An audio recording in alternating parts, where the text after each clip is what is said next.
যারা মিলাদুন নবীর বিপক্ষে যাবে, যারা মিলাদুন নবীর বিরোধিতা করবে, যারা মিলাদুন নবীকে অস্বীকার করবে, তাদেরকে এই জমিনে থাকার কোনো অধিকার নাই। কেন? আল্লাহ এই জমিন দিয়েছেন মুস্তাফার খাতিরে।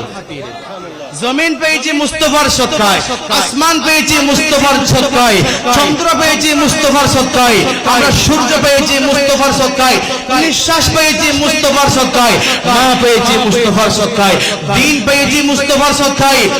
নয়, আজকে আমরা সঠিক পথ পেয়েছি আমার নবীর সদকায়। তাহলে সেই নবীর গোলামি আমরা করতে চাই কি চাই না? এই মাহফিলকে এই বছর করে বন্ধ হয়ে যাবে নাকি থাকবে?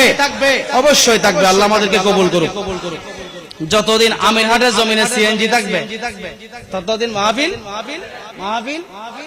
আপনারা আমরা চলে যাব। মাহফিল থাকবে। আল্লাহ আমাদেরকে কবুল করুক। সেজন্য বলতে চাইছিলাম, প্রেমিক হতে পারলে লাভ আছে বাবা। প্রেমিক নবীর প্রেমিক দুনিয়া সুন্দর হয়ে যাবে। আল্লাহর প্রেমিক দুনিয়া সুন্দর হয়ে যাবে। নিজের পরিবর্তন নিজেই দেখতে পাবে। কেমন প্রেমিকের শুধুমাত্র একটা ঘটনা বলবো, এরপর ইনশাআল্লাহ আমি আমার আয়াতের ব্যাখ্যা করে ইনশাআল্লাহ তকরীর শেষ করবো। আল্লাহ আমাদেরকে কবুল করুক। জোরে বলুন আমিন।